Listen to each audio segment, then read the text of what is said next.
आज मैं आप लोगों के लिए लाया हूँ एक नया टॉपिक जो कि सबसे अलग है।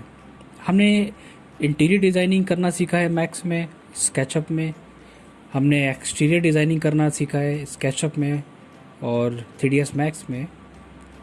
बट हमने रेविट में एलिवेशन तो डिज़ाइन किया है, बट अभी तक इंटीरियर डिज़ाइन नहीं किया है। ये टॉपिक मैं लाया हूँ बहुत सारे लोगों के कमेंट्स के बेसिस पे। बहुत सारे बच्चों ने मुझे कमेंट्स किया था, सर मुझे बताइए that how to design a Revit, how to design a interior exterior in Revit. तो यही एक छोटा सा पार्ट है हमारा। और एक चीज़ मैं आपको और बताना चाहूँगा, वीडियो थोड़ा सा लेंथी होने जा रहा है। क्योंकि बहुत सारी चीज़ें मैं डिटेल में बताऊँगा, शॉर्ट में नहीं बताना चाहता हूँ, ताकि कुछ चीज़ें आपसे स्किप हो जाएँ, आपकी नॉलेज में ना आए। तो प्लीज़ इस बिना स्किप करे हुए पूरी वीडियो को देखिएगा। तो डिज़ाइनिंग के लिए सबसे पहला स्टेप जो आता है हमारा, वो ये होता है कि हमको डिज़ाइन कैसे बनाना है। 3 चीज़ें होती हैं: डिज़ाइन क्रिएट करना, मटेरियल यूज़ करना एंड लाइटिंग यूज़ करना।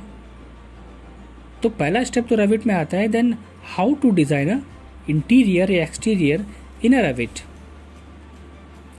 तो रेविट में डिज़ाइन करने के 2 स्टेप हैं। मैं आपको सारी चीज़ें बता रहा हूँ स्टेप बाय स्टेप, कोई कन्फ्यूज़न नहीं होनी चाहिए। पहला मेथड क्या होता है कि हमारे पास कंपोनेंट अवेलेबल होना चाहिए। ये जो मैंने आपको दिखा रहा हूँ, ये कोई मॉडल नहीं है, ये मैंने सिर्फ बच्चों की कमेंट्स के बेसिस पे पूरी फाइल रेडी करी है आप लोगों के लिए, आप लोगों को बताने के लिए, दिखाने के लिए मैंने एक एक चीज़ को बनाया है, डिज़ाइन किया है। हाँ, ये जो कंपोनेंट्स जो आप देख रहे हैं इसमें, इन कंपोनेंट्स को मैंने डाउनलोड करा है।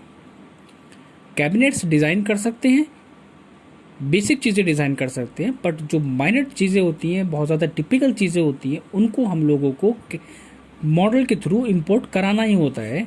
ये एक रूल है। क्यों? इसमें टाइम वेस्ट नहीं करना होता है कि हम एक फ्रिज डिज़ाइन कर रहे हैं, एक चेयर डिज़ाइन कर रहे हैं, या फिर हम कंपोनेंट डिज़ाइन कर रहे हैं। तो पहला स्टेप क्या था हमारा कि कंपोनेंट बनाने के कौन कौन से हमारे स्टेप हैं। पहला है हमारा कि हमारे पास कुछ कंपोनेंट है। लाइक मैं बात करता हूँ, सबसे पहले तो मैं क्या करता हूँ, एक न्यू फाइल करता हूँ आप लोगों को दिखाने के लिए कि कंपोनेंट अगर हमारे पास है, फैमिली अगर हमारे पास है, तब हम कैसे डिज़ाइन करेंगे। ये हमने एक छोटी सी, पहले मैंने एक न्यू पेज करा। सबसे पहले न्यू पेज करने में थोड़ा सा टाइम लेता है, इट टेक्स सम टाइम। तो अब मुझे क्या करना है, कंपोनेंट को इंपोर्ट कराने के लिए पहले हम एक फ्लोर डिज़ाइन करेंगे, क्योंकि कुछ कंपोनेंट्स ऐसे होते हैं जो विदाउट फ्लोर सपोर्ट नहीं करते हैं। उनके लिए हमको फ्लोर को डिज़ाइन करना मस्ट होता है। मैं आपको अभी प्रैक्टिकल करके दिखाता हूँ। कंपोनेंट पे जाने के बाद मैं यहाँ पे लोड फैमिली पे गया। एक चीज़ मैं आपको और बताना चाहूँगा, अगर आपके पास कलेक्शन नहीं है रेविट में कंपोनेंट्स का, लाइक कार, इंटीरियर, एक्सटीरियर, तो आप मुझसे कमेंट्स कर सकते हैं, आप मुझसे कांटेक्ट कर सकते हैं, मैं आपकी हेल्प कर सकता हूँ। मैं आपकी ईमेल आईडी पे कंपोनेंट्स को शेयर कर सकता हूँ। जो भी पॉसिबल होगा मैं आपको अवेलेबल कराऊँगा। वेबसाइट्स वगैरह हैं, बट उन वेबसाइट से डाउनलोड करना इतना पॉसिबल नहीं होता, इतना ईजी नहीं होता है। नंबर ऑफ़ वेबसाइट पे सर्च करना होगा, सारी पेड होती हैं, कोई भी अनपेड नहीं होती है। तो अब हमें क्या करना है, सबसे पहले हम आते हैं कंपोनेंट्स पे। यहाँ पे हम कोई भी कंपोनेंट्स निकाल लेते हैं। तो अब हमने यहाँ से एग्जांपल ले लेते हैं। मेरे पास लाइब्रेरी है बहुत सारे कंपोनेंट्स की। मैंने यहाँ से कंपोनेंट ले लिया किचन का। देन ये इसको थोड़ा सा अपग्रेड करेगा। This is a one time upgrade process only. ये थोड़ा सा टाइम लेता है अपग्रेड होने में, थोड़ा सा टाइम लेगा ये। फैमिली वाले कंपोनेंट जब हम इंपोर्ट कराते हैं तो उनके साथ एक सबसे बड़ा इशू आता है। ये चीज़ मैं बताना चाहूँगा। क्या आप लोगों को पता है कि फैमिलीज़ का पार्ट क्या होता है, कंपोनेंट क्या होता है? अगर आपने रेविट के एडवांस पार्ट पे काम नहीं किया है देन आपको ये चीज़ नहीं पता होगी। अगर आपने कोई इंटीरियर डिज़ाइन नहीं किया है देन आपको ये चीज़ नहीं पता होगी। तो कंपोनेंट डाउनलोड करने पे और प्लेस करने में और खुद से डिज़ाइन करने में दोनों में क्या डिफरेंस होता है ये मैं आपको बताता हूँ। ये मैंने छोटा सा किचन का मॉडल लिया है। अब इसको अगर मैं कहीं पे भी प्लेस कर देता हूँ और राइट क्लिक करके कैंसिल कर दूंगा और 3D में आके मैं आपको दिखाता हूँ, ये पूरा खुद में एक कंपोनेंट है, एक ब्लॉक है। ऑटोकैड पे काम करना जानते हैं तो आप समझ सकते हैं ये एक ब्लॉक है। और ऐसा नहीं हो सकता है कि हम इसको एक्सप्लोर कर दें या अलग अलग पार्ट में कर दें और सारे पार्ट को अलग अलग हम यूज़ कर सकें और चेंज कर सकें। कंपोनेंट पे काम करना मुश्किल क्या होता है, अब इस कंपोनेंट को मुझे यहाँ से एडिट फैमिली से, जैसे ही मैं इस कंपोनेंट को सेलेक्ट करके एडिट फैमिली पे क्लिक करूँगा तो हम डायरेक्टली स्विच कर जाते हैं कहाँ पे, फैमिली वाले पार्ट में। और फैमिलीज़ का पार्ट कैसा खुल के आता है, वो कुछ इस तरह खुल के आता है, जिसमें क्रिएट का ऑप्शन होता है, एक्सट्रूड, ब्लेंड, रिवॉल्व, स्वीप सारे ऑप्शन होते हैं। That is called family option, जहाँ पर हम लोग डिज़ाइन करते हैं इंटीरियर को और एक्सटीरियर को और किसी भी कंपोनेंट को डिज़ाइन करने में।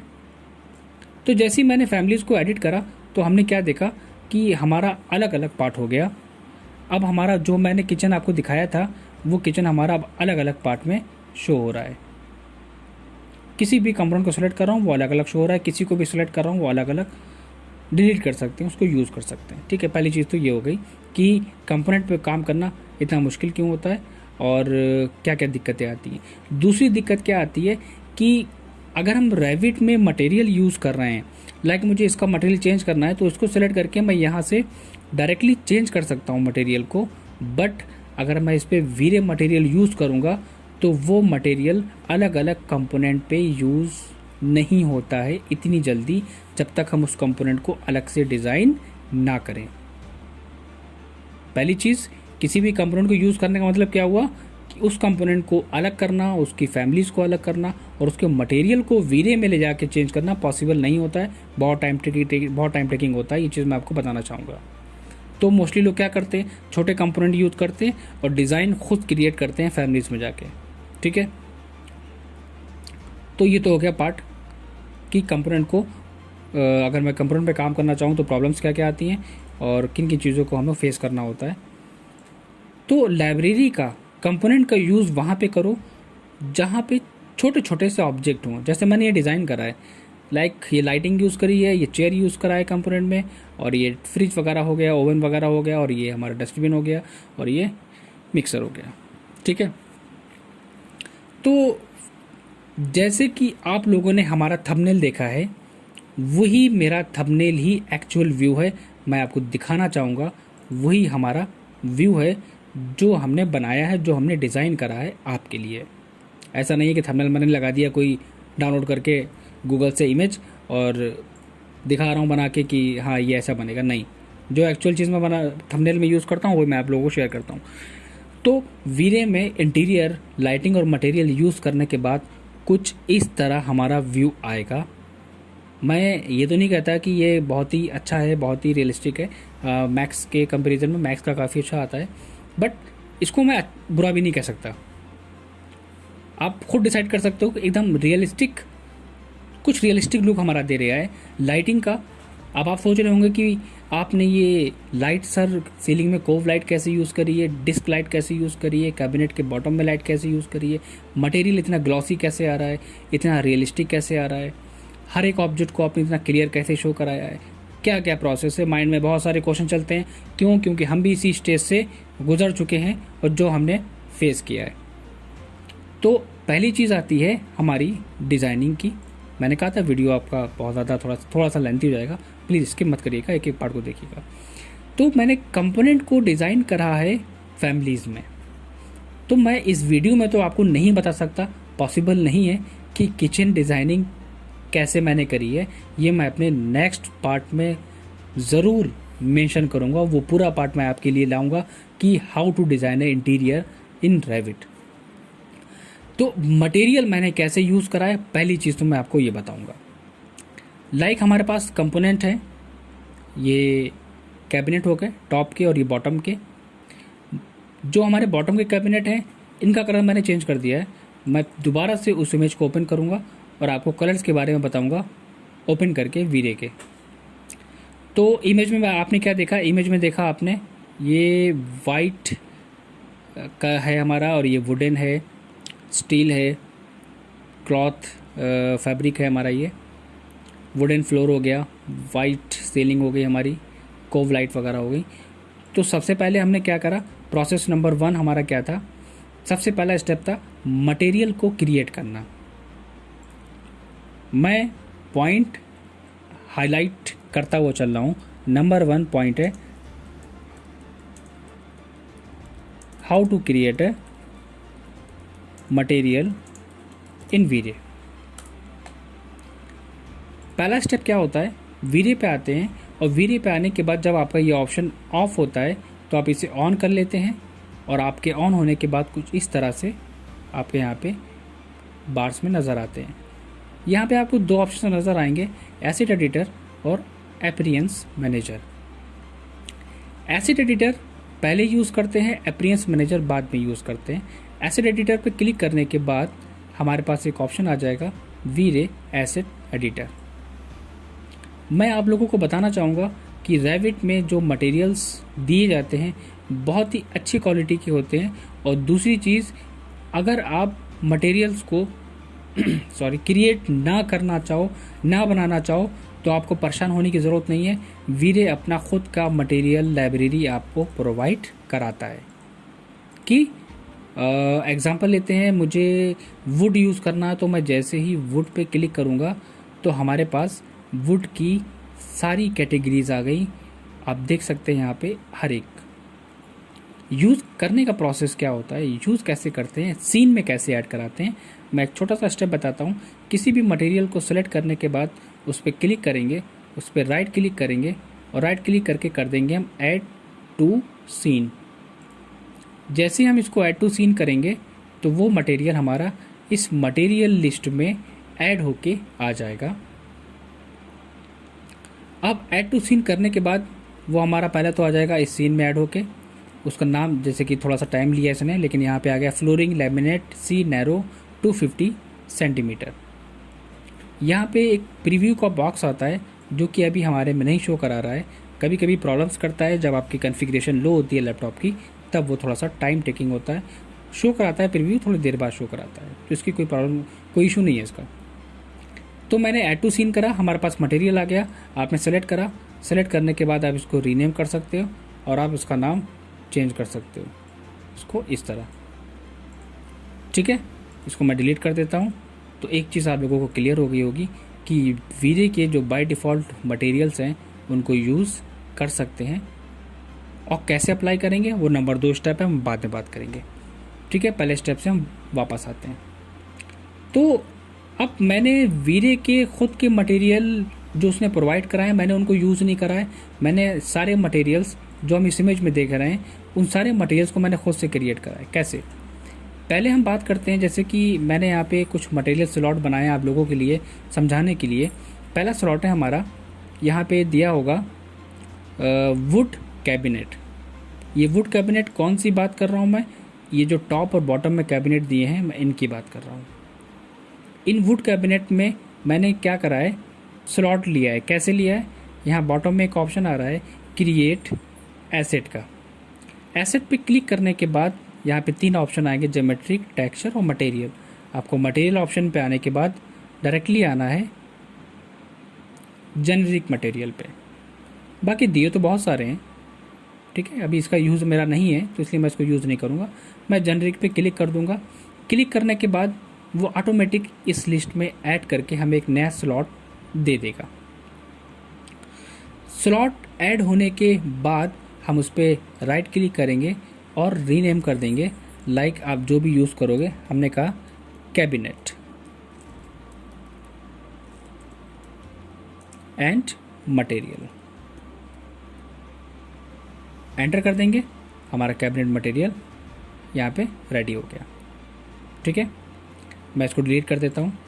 कैबिनेट मटेरियल यूज़ यहाँ पे आने के बाद मैंने क्या करा, यहाँ पे कुछ देखो इस तरह आएगा प्रीव्यू, मैंने कहा था कुछ टाइम लेगा, अपने आप शो कराएगा। और यहाँ पे आपको कुछ ऑप्शंस मिलेंगे, मैं इनको थोड़ा सा ओपन कर देता हूँ आपको दिखाने के लिए। पहला ऑप्शन होता है डिफ्यूज़। मैं बता रहा हूँ लेकिन ये सारा प्रोसेस मैं अपने लास्ट वीडियो में बता चुका हूँ कि एक्सटीरियर में मटेरियल वीरे का कैसे यूज़ करते हैं, उसके बाद भी मैं आपको डिटेल में बता रहा हूँ। अगर आपने वो स्किप कर दिया तो वो वीडियो ज़रूर वॉच करिएगा, आपको उसमें भी डिटेल मिल जाएगी। Then how to use a V Ray material in any object. तो यहाँ पे डिफ्यूज़ है हमारे पास, और डिफ्यूज़ के आगे ये बॉक्स बना है, इसका मतलब होता है ऑब्जेक्ट के कलर को चेंज करना। और यहाँ पे एक चेकर दिया हुआ है, यहाँ पे टेक्सचर स्लॉट दिया है, इस पर मैं क्लिक करूँगा और इस पर क्लिक करने के बाद यहाँ पे एक ऑप्शन आता है बिट मैप का। मैं किसी दूसरे स्लॉट पे प्रैक्टिकल करके दिखा देता हूँ, ज़्यादा क्लियर हो जाएगा। इस पर क्लिक करा मैंने, यहाँ पे देखो एक ऑप्शन आ गया बिट मैप। बिट मैप क्या होता है, वहाँ पे क्लिक करके आप किसी भी टेक्सचर को अप्लाई कर सकते हो जो आपने गूगल से डाउनलोड करा है, ठीक है। तो वही चीज़ मैंने प्रोसेस करा था, वुड कैबिनेट पे गया और डिफ्यूज़ के इस बॉक्स पे क्लिक करके बिट मैप पे किया, वहाँ से इमेज को इंपोर्ट करा लिया। अब इमेज इंपोर्ट कराने के बाद अगर आप देख रहे हो तो हमारे में बहुत ग्लॉसी इफेक्ट दे रहा है। ऑब्वियसली कैबिनेट है, वुडन है, तो ग्लॉसी इफेक्ट तो देंगे, क्योंकि कभी कभी एक्रेलिक शीट यूज़ होती है वुडन वगैरह कैबिनेट पे, तो काफ़ी ग्लॉसी इफेक्ट होता है। ग्लॉसीनेस के लिए हमने क्या करा है कि रिफ्लेक्शन बाय डिफ़ॉल्ट इसका जो रिफ्लेक्शन होता है वो ब्लैक होता है, मैंने रिफ्लेक्शन के अमाउंट को थोड़ा सा इंक्रीज़ करा है, मतलब उसको वाइट करा है। आप प्योर वाइट भी कर सकते हो, कोई इशू नहीं है इसमें। ये मैंने इसको प्योर वाइट कर दिया। और रिफ्लेक्शन ग्लॉसीनेस 1.0 होती है, और मैं आपको बता दूं कोई नहीं बताता डिटेल, इतनी जो मैं आपको बता रहा हूँ कितनी रखनी चाहिए। इसकी जो स्टैंडर्ड वैल्यू होती है वो 0.6 से लेकर 0.9 तक हम रख सकते हैं, और डिपेंड करता है बाकी आपके ऑब्जेक्ट के ऊपर कि आपका ऑब्जेक्ट कितना ग्लॉसी है और कितना ग्लॉसी आप रखना चाहते हो। देखो मैंने इतना 0.9 में अप्रॉक्स शेडोज़ प्रॉपर इस पर आ रही हैं, तो आप 0.9 रख सकते हो, कम रखना आप इसे कम भी कर सकते हो, आपके ऊपर डिपेंड करता है, ठीक है। ये तो हो गई हमारी कैबिनेट की बात। नेक्स्ट हम आते हैं अपनी फ्लोरिंग पे। यहाँ पे दिया है फ्लोर ऑप्शन, सेम प्रोसेस है फ्लोरिंग के लिए भी। फ्लोरिंग पे जाने के बाद मैंने डिफ्यूज़ पे कलर को वाइट कर दिया है, चेकर पे जाके फ्लोरिंग की इमेज ले ली है, रिफ्लेक्शन मैंने थोड़ा सा यहाँ से वाइट कर दिया है और रिफ्लेक्शन को मैंने 1 कर दिया, थोड़ा सा हाई कर दिया है। एक चीज़ आप और नोटिस करोगे कि इमेज में अगर आप वुडन को देखोगे तो वुडन जो फ्लोर है हमारा, यहाँ पे अगर आप वॉच करोगे तो काफ़ी ज़्यादा उसमें डेप्थ नज़र आ रही है, मतलब एक 3D लुक सा नज़र आ रहा है ये हमारा जो दिखा रहा है। तो इसमें मैंने करा क्या है, अगर आप काफ़ी ज़्यादा डेप्थ देना चाहते हो, कुछ होता नहीं उभरा हुआ, मैं क्लियर वर्ड में अगर बात करूँ, उभरा हुआ टेक्सचर, एक 3D वाला टेक्सचर, तो वो सब में नहीं दिया जाता है, वो नॉर्मल ऑब्जेक्ट में दिया जाता है, सबको पता होता है, लाइक फ्लोरिंग वगैरह हो गई या 3D वॉल हो गई हमारी। तो मैंने वहाँ पे दिया है। उसको अप्लाई करने के लिए प्रोसेस क्या होता है कि जो इमेज हम डिफ्यूज़ में अप्लाई कर रहे हैं उसी को राइट क्लिक करके हम कॉपी कर लेते हैं, और यहाँ पे एक ऑप्शन आता है बम्प का, हम उस पर बम्प के मोड मैप के आगे जो बॉक्स है इस पर राइट क्लिक करके पेस्ट कर देंगे, और यहाँ पे अमाउंट डाल देंगे बम्प का 1 to 10।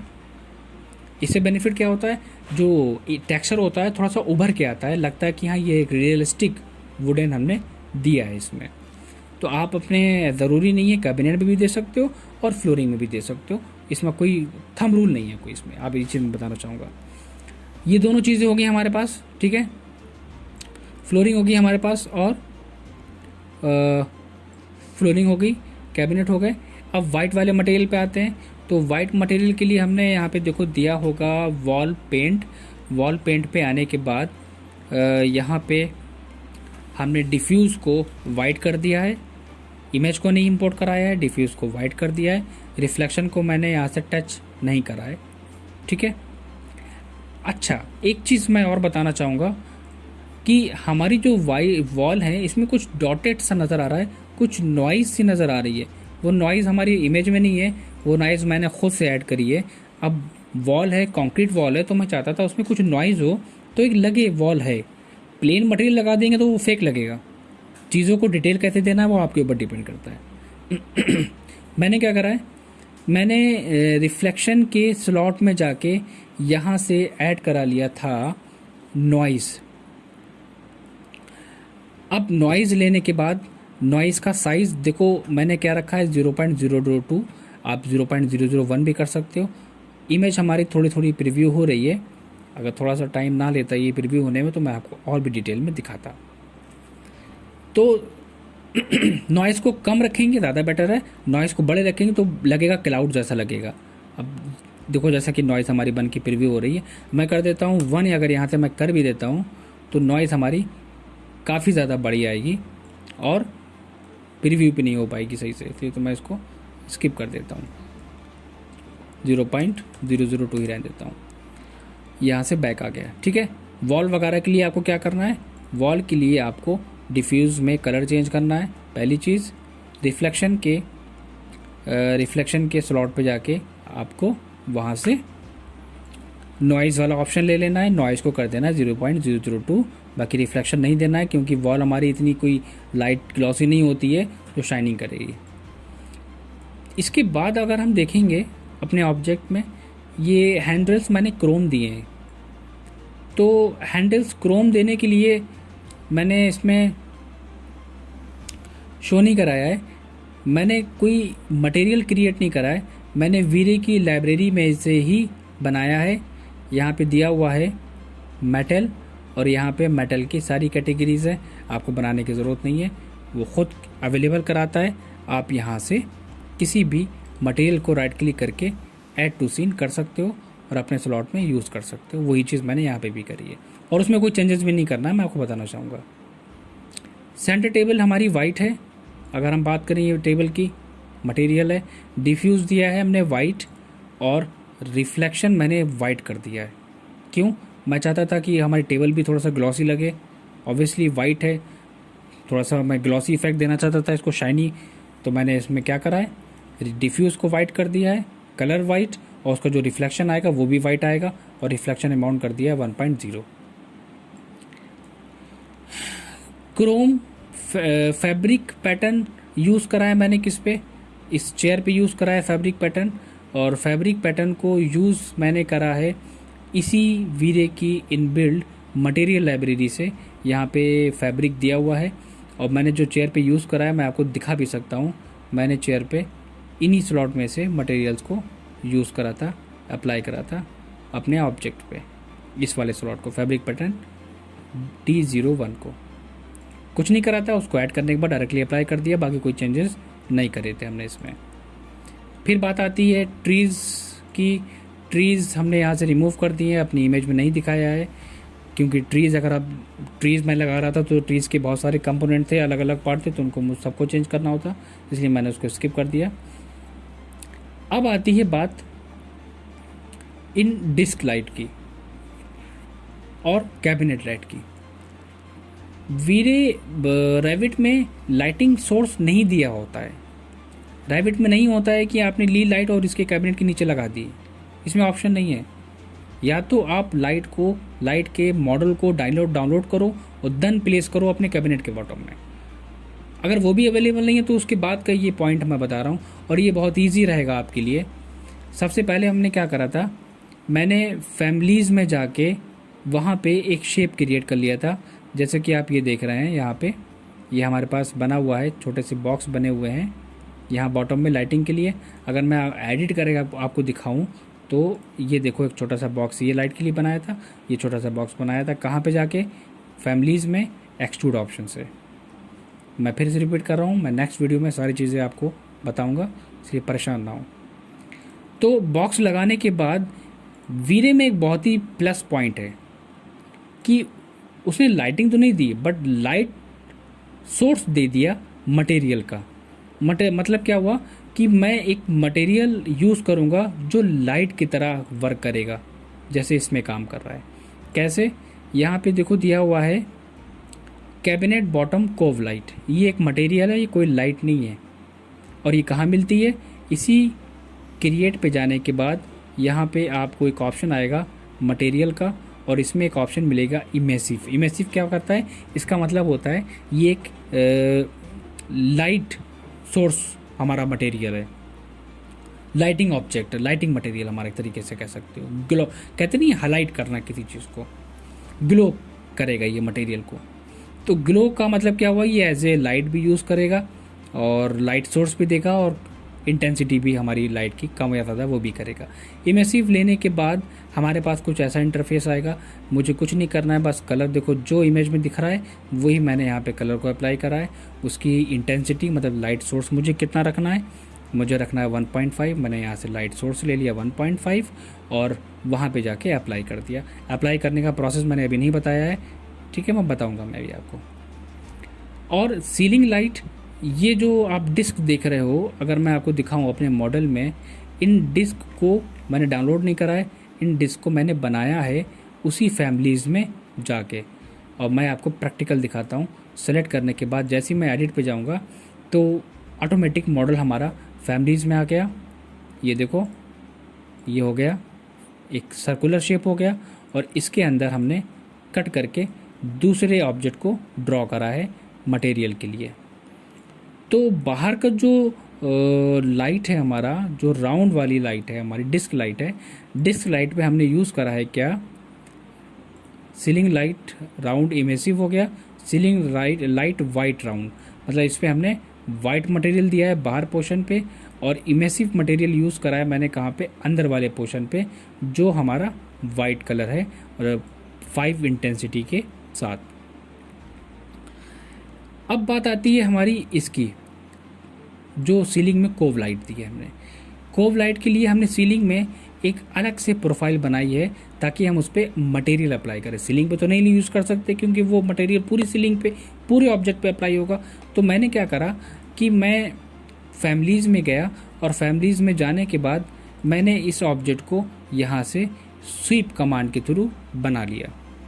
बनाने के बाद मैंने फिनिश करा और इसके लिए मैंने क्या करा, सीलिंग लाइट पे आने के बाद यहाँ से हमने वाइट मटेरियल यूज़ कर लिया 10 इंटेंसिटी के साथ। कलर है हमारा वाइट। ये आपको कलर कुछ और दिख रहा है बट ये अपडेट नहीं हुआ, मैं बताना चाहूँगा दोबारा से, कंफ्यूज ना हो कि यहाँ पे था प्रीव्यू कुछ और है, कलर कुछ और है। सीलिंग लाइट वाइट है कलर और इंटेंसिटी 10 है। अब लाइट लगाने के बाद हमने क्या नोटिस करा, लाइट लगाने के बाद हमने कहा कि लाइट बहुत कम आ रही है तो लाइट सोर्स हमें एक और देना चाहिए। तो लाइट सोर्स एक और देने के लिए मैंने क्या करा था, मैंने यहाँ पे इस वाली वॉल पे एक छोटा सा रेक्टेंगल ड्रॉ कर लिया था और वो रेक्टेंगल हमने ड्रॉ करा था किसमें, फैमिलीज़ में जाने के बाद। मतलब क्या हुआ, अगर हम यहाँ पे एक छोटा सा रेक्टेंगल बनाएंगे, कहाँ पे बनाएंगे, मैं एक प्रैक्टिकल करके दिखाता हूँ चीज़ें। मैं इसीलिए ज़्यादा लेंथी वीडियो नहीं बना रहा था, मुझे पता था आप लोग बोर ना हो जाएं। लेकिन ये बात भी है, अगर चीज़ें अगर स्किप हो जाएंगी तो फिर आप यूट्यूब में जाके सर्च करोगे कि सर ने ये बताया था, ये तो स्किप कर दिया था। तो यहाँ पे एक लाइट सोर्स देने के लिए मेरे पास कोई लाइट का तो ऑप्शन था नहीं, मैंने एक्सट्रूड ऑप्शन लिया था। सेट, मैंने यहाँ से फेस सेलेक्ट करा था और फेस सेलेक्ट करने के बाद मैंने कुछ इस तरह यहाँ से बना के फिनिश करा। ये देखो यहाँ पे ये ऑब्जेक्ट आ गया और हमने बनाने के बाद इसके साइज़ को बहुत ही कम कर दिया था इस तरह। बस इतना करने के बाद मैंने फिनिश कर दिया था।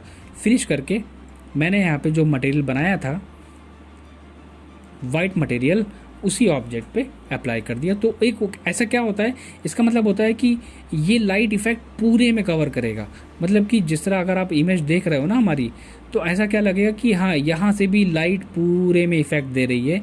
लाइट कम नहीं लगेगी, पूरे एनवायरनमेंट को कवर करेगी और हर एक ऑब्जेक्ट को क्लियर तरीके से शो करेगी। जिसने लाइट सोर्स सही यूज़ करा और सही मटेरियल यूज़ करा, उसका सीन काफ़ी रियलिस्टिक आता है और चीज़ें भी अच्छी लगती हैं। अब बात आती है इसमें कोव लाइट हो गई, डिस्क लाइट हो गई, कैबिनेट की बॉटम की लाइट होगी। इस लाइट की बात करते हैं, ये एक छोटा सा मॉडल है जो मैंने इंपोर्ट कराया था और उसी मॉडल को हमने यहाँ पे प्लेस करा था। अब सब कुछ अप्लाई कर दिया बट मटेरियल सर कैसे आपने अप्लाई करा, तो मैं आपको बताना चाहूँगा। अभी मैंने स्टार्टिंग में क्या बताया था, सबसे पहले एसेट पर जाने के बाद सारे मटेरियल्स को क्रिएट कर लो और बंद कर दो। अब आते हैं हम अपने मॉडल में। अब हम इसके बाद सेकंड स्टेप पे आते हैं अपीयरेंस मैनेजर पे, और अपीयरेंस मैनेजर पे क्लिक करने के बाद डायरेक्ट अप्लाई नहीं होता है, पहले एसेट एडिटर में बना लो, अपीयरेंस मैनेजर पे आओ, यहाँ पे ऑप्शन दिया हुआ है मटेरियल्स में पिक अ सरफेस। जैसे ही मैं इस पर क्लिक करूँगा और फ्लोर पे क्लिक करूँगा तो वो फ्लोर को सिलेक्ट कर लेगा, और मैंने इस पर क्या यूज़ करा है, फ्लोर। और अगर आप इसके एरो पे क्लिक करोगे, आपने जो एसेट एडिटर में बनाए थे स्लॉट, वो सारे स्लॉट हमारे यहाँ पे हाईलाइट होंगे, और आप जैसे ही कोई मटेरियल सेलेक्ट करोगे वो ऑटोमेटिक हमारे ऑब्जेक्ट पे अप्लाई हो जाएंगे। मैंने इसको सेलेक्ट करा दोबारा से ऑप्शन को, जैसे ही कैबिनेट पे क्लिक करा, देखो यहाँ पे आ गया वुड कैबिनेट। चेंज करना है, यहाँ से आप मटेरियल को चेंज कर सकते हो। तो प्रोसेस यही होता है अप्लाई करने का, इसमें थोड़ा सा लेंथी दिया है। यहाँ पे बॉटम कैबिनेट है, मैंने इसको सेलेक्ट करा, ये भी वुड कैबिनेट था, और वॉल हमारी थी वाइट, तो ये आ गई हमारी वॉल पेंट। और हमने क्या लिया था, ये भी हमारा वाइट था, टेबल भी हमारी आ गई सेंटर टेबल वाइट। तो इस तरह एक छोटा सा मैंने वीडियो प्रोसेस बताया आपको। कैमरा कैसे लगाते हैं, चलो मैं ये भी फटाफट बता देता हूँ, दिक्कत नहीं होगी। टॉप में आने के बाद हमने कैमरा ऑप्शन लिया और एक अपने अकॉर्डिंग सीन को एडजस्ट करा, लाइक यहाँ से पहला पॉइंट और दूसरा पॉइंट, ये हो गया हमारे पास 1 और 2 व्यू। यहाँ से मैं इसको थोड़ा सा मूव कर देता हूँ। अब थोड़ा सा स्ट्रेच कर लो सीन को, तो ये हमारा एक सीन कैमरे में फिक्स हो गया। ठीक है, इस तरह हमारा सीन निकलेगा। कैमरे की हाइट वगैरह अगर चेंज करनी है तो आप राइट क्लिक करो, शो कैमरा करो, और साउथ एलिवेशन पे, मतलब इंपॉर्टेंट नहीं है, साउथ एलिवेशन, किसी भी एलिवेशन पे जाओ और कैमरे को सिलेक्ट करके अपने अकॉर्डिंग उसके आई लेवल को चेंज कर लो, तो हमारा कुछ इस तरह आता है। कैमरे से बाहर आ जाएंगे, मतलब 3D व्यू में डायरेक्ट आ जाएंगे, और वीरे में एक ऑप्शन दिया होता है यहाँ पे करंट व्यू। करंट व्यू में आने के बाद उसको बताओ कौन सा व्यू आपका है, मैंने कहा व्यू 2 है हमारा।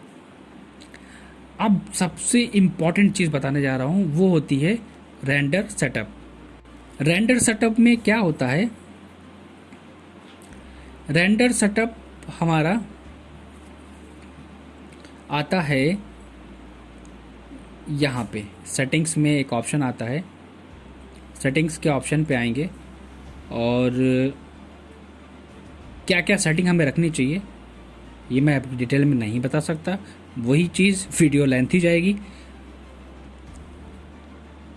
सेटिंग पे आने के बाद हमारे पास कुछ ऑप्शंस आएंगे, हमें उन ऑप्शंस को फॉलो करना होता है ताकि हमारा जो आउटपुट आए वो काफ़ी बेटर आए। ठीक है, इस चीज़ का हमको ध्यान रखना होता है।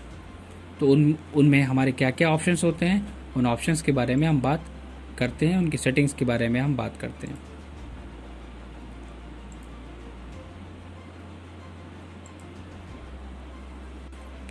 तो ये आ गया हमारा एक छोटा सा बॉक्स, इसमें पहला ऑप्शन आ रहा है रेंडर, और रेंडर में एक ऑप्शन आएगा ग्लोबल इल्यूमिनेशन। ग्लोबल इल्यूमिनेशन हमें क्या लेना है, primary engine irradiance map, secondary engine light catch. Settings note कर लो क्या होता है, कैसे होता है, क्यों होता है, किस लिए हम लोग लेते हैं, मैं बाद में अपने नेक्स्ट वीडियो में आपको डिटेल में दूंगा how to set a render setup. Interactive settings में हमें कोई चेंजेस नहीं करना है। एम्बियंट आप चेक कर सकते हो, थोड़ा सा लुक अच्छा आएगा, एम्बियंट को कवर करेगा। चैनल्स में हमारे पास कोई चेंजेस नहीं होते हैं। इन्वायरमेंट में हम आते हैं, इन्वायरमेंट अगर शो कराना है तो ठीक है, अदरवाइज इंटीरियर में नहीं लेंगे हम इसको। बस आपको रेंडर में क्या लेना है, ambient, irradiance map, light catch, और सैम्पलर हमारे 2 होते हैं, बकेट और प्रोग्रेसिव। अगर आप बकेट लेते हो तो बकेट ज़्यादा फिनिशिंग और क्लैरिटी लाएगा, बट ये उनके लिए होता है जिनकी हाई कॉन्फ़िगरेशन होती है पीसी की। मैंने लिया है प्रोग्रेसिव।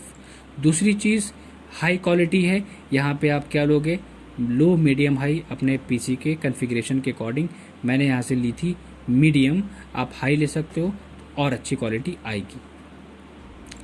तो मैं आपको रेंडर पे क्लिक करके दिखाता हूँ कि सीन एक्चुअल में, मैं ऐसा तो नहीं है मैंने थंबनेल कुछ और लगा दिया और बता कुछ और रहा हूँ। मैं एक छोटा सा रेंडर निकाल के दिखाता हूँ आपको, मे भी थोड़ा सा टाइम लगेगा। एक लाइट अगर रेंडर आ जाएगा तो मैं आपको दिखाता हूँ कि किस तरह रेंडर करता है वीरे। और वीरे का रेंडर देखो टाइम टेकिंग वाला पार्ट होता है, ये टाइम लेगा ही। जितना टाइम मैक्स में लगता है उतना ही टाइम राइविट में भी लगता है। तो रेंडर निकलना स्टार्ट हो गया है।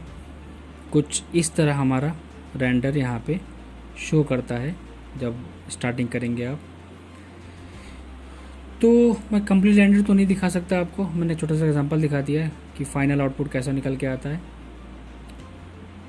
वीडियो अगर अच्छी लगी हो और कुछ अगर आप डाउट्स हैं अगर आपके कुछ, और अगर आप कुछ पूछना चाहते हैं रिगार्डिंग सॉफ्टवेयर या कुछ भी, तो आप हमें कमेंट्स करके बता सकते हैं, पूछ सकते हैं, या फिर आप हमें ईमेल भी कर सकते हैं हमारे catcomlab@gmail.com पे। वीडियो कैसा लगा प्लीज़ मुझे कमेंट्स करके ज़रूर बताइएगा। कोई चीज़ स्किप हो गई हो, कोई चीज़ समझ में नहीं आई हो, तो भी आप मुझे बताइएगा, क्योंकि ये सारी चीज़ें, ये सारी नॉलेज मैं आप लोगों तक शेयर करता हूँ, आप लोगों की चीज़ों को बताने के लिए और डाउट्स को दूर करने के लिए। वीडियो अगर पसंद आया हो तो प्लीज़ लाइक, शेयर और सब्सक्राइब करना ना भूलिएगा, ठीक है। नेक्स्ट वीडियो में हम बात करेंगे how to create a interior in Revit. So घर पे रहिए, सेफ रहिए, थैंक यू।